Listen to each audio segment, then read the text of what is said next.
Hello friends, welcome to my channel Career Psychology. I am Dr. Anju Sinha, a consultant psychologist. Friends, मैंने आपको UPTET CTET examination की सभी महत्वपूर्ण जानकारियाँ, सारांश सभी कुछ बहुत अच्छे से एक्सप्लेन कर दिया। आशा है आप उससे लाभान्वित जरूर हुएंगे। अब भी मैं लास्ट वीडियो आपके लिए बना रही हूँ कि आप at the last moment 11th hour में अपनी प्रिपरेशन, अपनी जो भी एसेंशियल चीज़ें हैं उनको कैसे फॉलो अप करें।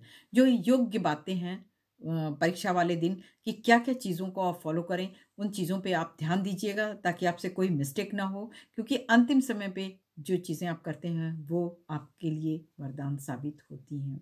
समय पर परीक्षा केंद्र पहुँचे, पर छात्रियों को चाहिए कि परीक्षा आरंभ होने से आधा घंटा पूर्व ही परीक्षा स्थल पर पहुँच जाना चाहिए और अपने सीटिंग प्लान के अकॉर्डिंग उन्हें निर्धारित कक्ष देखकर परीक्षा में उपस्थिति दर्ज करानी चाहिए।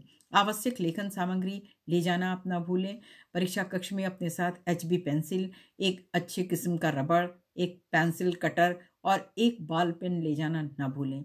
उपरोक्त वस्तुओं के अतिरिक्त आप ऐसी कोई सामग्री ना ले जाएं जो प्रत्यक्ष रूप से परीक्षा में सहायक हो सके, क्योंकि ऐसी सामग्री को अभ्यर्थी के पास पाया जाना अनुचित साधन माना जाता है। Log table, electronic calculator, slide rule आदि किसी भी इस प्रकार का दूरभाष का यंत्र आदि आप परीक्षा में कदापि न ले जाएं।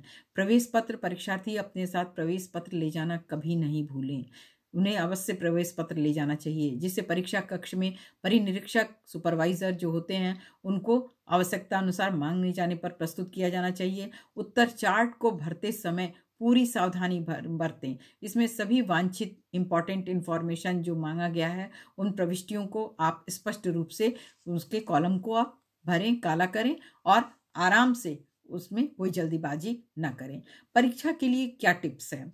यूपीटेट परीक्षा में सफलता प्राप्त करने के लिए एक सुनियोजित तैयारी एवं कड़ी मेहनत की आवश्यकता होती है। एक रणनीति बनाकर निरंतर अभ्यास करने वाले छात्र इस परीक्षा में बड़ी आसानी से सफल हो सकते हैं, क्योंकि साइंटिफिक स्ट्रेटजी से हम कोई भी एग्जामिनेशन क्रैक कर सकते हैं। और इसके लिए जरूरी है कि हमारी तैयारी अपनी श्रेष्ठतम पुस्तकों के साथ साथ हमारी जो प्रेजेंटेशन टाइम है, परफॉर्मेंस टाइम है, उस पर फोकस्ड होना चाहिए। छात्रों को चाहिए कि वो इन बातों पर ध्यान दें। किसी भी प्रतियोगिता परीक्षा में आप आसान, कठिन तथा जटिल प्रश्नों का समावेश देखते होंगे। कुछ प्रश्न आसान होते हैं, कुछ उससे थोड़े डिफिकल्ट होते हैं, जबकि कुछ ऐसे भी प्रश्न शामिल होते हैं जो अभ्यर्थियों के लिए अत्यधिक समय लेते हैं और बहुत हार्ड होते हैं। उनको उसका में उलझ के रह जाते हैं, उन्हें लगता है कि मैं ये सॉल्व नहीं कर पाऊंगा। तो उसमें समय बर्बाद करने से अच्छा है कि अपनी गति के साथ, स्पीड के साथ आगे बढ़ें और जो प्रश्न उन्हें आ रहा है उनको आसानी से हल करते जाएं। सदा याद रखिए कि किसी भी प्रतियोगिता परीक्षा में प्रश्नों को हल करने की गति एवं सटीकता ही सफलता की गारंटी होती है।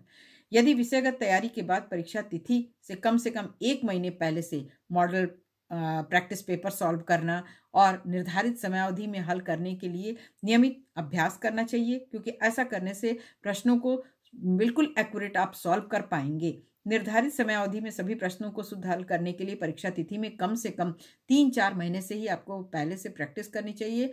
और डेप्थ में स्टडी करके आप कॉन्सेप्ट क्लियरिटी बहुत जरूरी है। जब आपका कॉन्सेप्ट क्लियरिटी रहेगा और डेप्थ में डिटेल स्ट्रेटजी आपकी पढ़ाई की रहेगी, तो आप MCQ टाइप बहुविकल्पीय प्रश्न बहुत आसानी से कर सकते हैं, जिसका मैंने पूरा अपने सभी वीडियो में 8 वीडियो और 8 समरी रिवीजन में डिटेल में इंफॉर्मेशन दिया है। वो आप सब अगर देखते हैं तो वो आपका कोई भी प्रश्न छूटेगा नहीं।